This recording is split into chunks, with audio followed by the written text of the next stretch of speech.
L'histoire du peuple juif vous intéresse ? Retrouvez Eliana Gurfinkel dans Un jour notre histoire sur Studio Kalita. C'est tous les matins pour découvrir ensemble les événements et les personnages qui ont fait notre histoire. Eliana, Boker Tov. Boker Tov, Daniel. Alors, nous parlions avec Levan Azamir du 30 novembre qui a été décidé comme journée officielle donc, de commémoration de l'expulsion des Juifs des pays arabes. Mais vous allez nous parler du 30 novembre 47 parce que c'est aussi le lendemain donc, de ce vote historique du plan de partage de la Palestine, mais on va dire presque de manière officielle, le début de la guerre de l'indépendance. Exactement. Alors, en fait, on parle du début de la guerre d'indépendance. Il y a un événement qui est considéré comme le point de départ. Le point de départ, c'est l'attentat du bus 2094.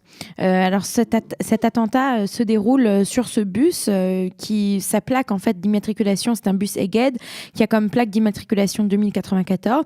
C'est un bus qui fait la ligne de Netanya à Jérusalem. Nous sommes le 30 septembre 1947, il est 7h30 du matin.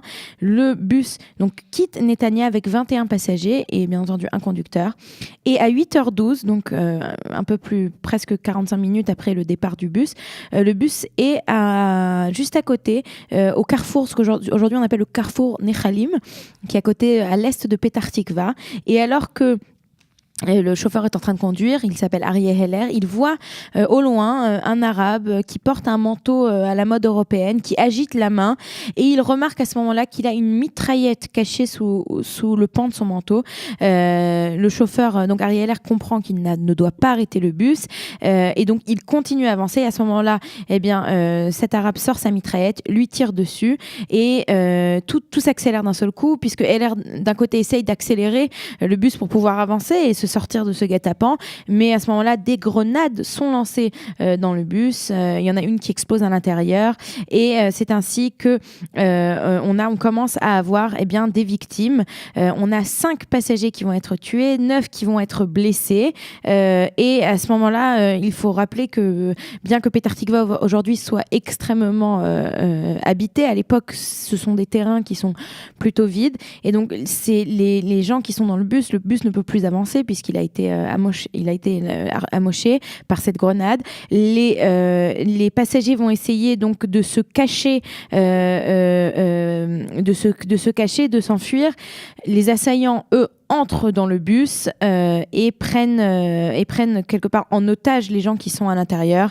Ils étaient plusieurs alors. Et oui, ils sont plusieurs. Et alors, ce qui est important de rappeler, peut-être le côté le plus tragique de l'histoire, c'est qu'au même moment, on a des soldats qui font partie de la Légion arabe sous commandement britannique. Donc, on rappelle, on est à ce moment-là sous le mandat britannique. Et ils s'approchent du bus et ils refusent d'aider les blessés. Et c'est ainsi, en fait, qu'ils vont donner le son de cloche qui va être ce qui va se dérouler entre ce 30 novembre 1947 jusqu'à l'indépendance en mai 1948. La passivité des Britanniques. La passivité des Britanniques et souvent l'aide des Britanniques qui étaient complètement pro-arabes pour aider les populations arabes, tandis que bien les populations juives, elles vont doublement souffrir, si on peut dire ainsi. Donc on a une situation quand même assez difficile où on a ces juifs qui essayent de se cacher, de s'enfuir. Une partie d'entre ces juifs est blessée. On va avoir un juif qui va passer à ce moment-là avec un camion transportant du gravier. Il réussit à évacuer une partie des blessés vers l'hôpital Beilisson qui est à Petah Tikva. Les personnes qui peuvent marcher, elles courent à travers les champs et c'est ainsi qu'elles vont être sauvées par quelqu'un qui était à cheval avec un petit chariot et il va les mettre dedans. Quelques 25 minutes plus tard, ce même gang attaque un autre bus celui-ci fait le voyage de Hadera à Jérusalem, tuant 2 passagers et en fait c'est véritablement le début des attaques des Arabes contre la population juive en Israël. Alors il faut savoir que déjà à l'époque, on a ce qu'on appelle Shai. Shai, ce serait l'équivalent des Modi'in, des informations de l'armée. Et cette fois-ci, Shai, c'est les informations du Palmar. Et ils réussissent en fait à savoir le motif, si on peut dire, de ces attaques. Et c'est un chevet, une tribu arabe qui n'habite pas très loin, qui n'a pas été contente, qui n'est pas d'accord par rapport à cette résolution de l'ONU qui a été votée la veille. Et il faut dire aussi qu'ils ont été particulièrement remontés grâce à pas grâce à cause plutôt de la manière dont les médias arabes déjà à l'époque parlent de cette résolution et expliquent à quel point cette résolution sera mauvaise pour les Arabes vivant en Palestine et à quel point il faut la combattre.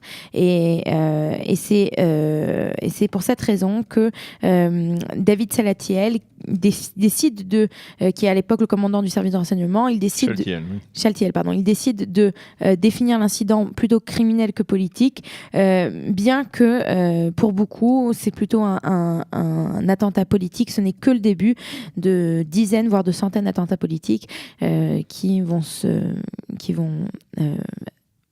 dérouler pendant cette période. Voilà. Merci Eliana Gurfinkel de nous avoir rappelé donc ces lendemains de fêtes douloureux pour le Yishuv Yehoudi en Eretz Israël et d'une certaine manière le début de cette guerre d'indépendance qui s'intensifiera bien entendu avec la création de l'État d'Israël le 14 mai 1948. Nous allons marquer encore une pause et on se retrouve tout de suite après pour la revue de la presse et des médias israéliens. Vous aimez l'histoire juive ?